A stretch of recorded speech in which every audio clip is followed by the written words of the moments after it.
জান্নাতের জীবন হবে অশেষ আনন্দময়, শান্তিপূর্ণ এবং চিরন্তন। সেখানে কোনো ক্লান্তি, রোগব্যাধি বা মৃত্যু থাকবে না। স্বামী স্ত্রীর সম্পর্ক হবে অতুলনীয়, এক অপরিসীম ভালোবাসার মিলন। কুরআনে যেমন বলা হয়েছে, জান্নাতে যা ইচ্ছা করবে তাই পাবে, আর তোমায় আরও বেশি কিছু দেওয়া হবে। এটা বোঝায় যে আল্লাহ তাআলা তার বান্দাদের জন্য কল্পনারও বাইরে সব কিছু রেখেছেন, যা তাদের সম্পূর্ণরূপে খুশি করবে। হ্যাঁ, একদম তাই।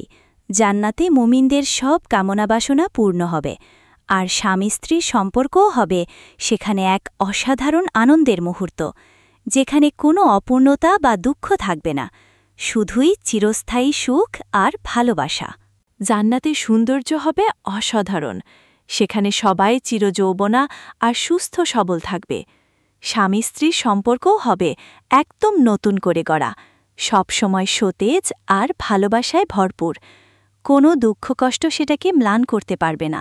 জান্নাতে আল্লাহ তাআলা মুমিনদেরকে এমন অসীম শক্তি দেবেন, যা দুনিয়ার কোনো শক্তির সাথে তুলনাই করা যাবে না। বিশেষ করে স্বামী স্ত্রী সম্পর্কের ক্ষেত্রে সেখানে থাকবে না কোনো ক্লান্তি বা অক্ষমতা। দুনিয়াতে বয়স, অসুস্থতা কিংবা ক্লান্তি মানুষের স্বাভাবিক দাম্পত্য জীবনকে সীমিত করে দেয়, কিন্তু জান্নাতে এসব কিছু থাকবে না। বরং প্রতিবার স্বামী স্ত্রীর মিলন হবে নতুনের মতো সতেজ ও প্রাণবন্ত, যেখানে আল্লাহর দেওয়া সীমাহীন শক্তি তাদেরকে দেবে অফুরন্ত আনন্দ ও পরিপূর্ণতা। জান্নাতবাসী যখন তার স্ত্রীদের সঙ্গে মিলিত হবে, তখন সে ফিরে আসবে, আবারও তার ইচ্ছা হবে। আল্লাহ তাকে বারবার নতুন শক্তি ও নতুন আনন্দ দান করবেন। জান্নাতের দাম্পত্য সম্পর্ক হবে একঘেয়েমিহীন আর সব সময় নতুন থাকবে। প্রতিটা মিলন হবে নতুনের মতো সতেজ, প্রাণবন্ত আর সুখময়।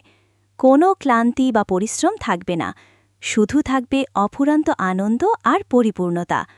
আল্লাহ তাআলা তাদের জন্য এমন সুখের দরজা খুলে দেবেন, যা কখনো শেষ হবে না।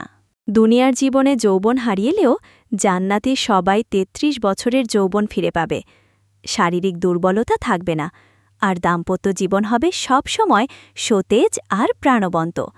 আল্লাহ সেখানে সবাইকে নতুন করে অসাধারণ শক্তি দেবেন, যা তাদের অফুরন্ত আনন্দ দেবে। বাংলা অনুবাদটি একদম ঠিক। জান্নাতকে চিরন্তন যৌবন আর অফুরন্ত আনন্দের জায়গা হিসেবেই বোঝানো হয়েছে, যেখানে বার্ধক্য বা মৃত্যু নেই, আর সম্পর্কগুলো চিরকাল সতেজ আর ভালোবাসায় ভরপুর থাকবে। অবশ্যই।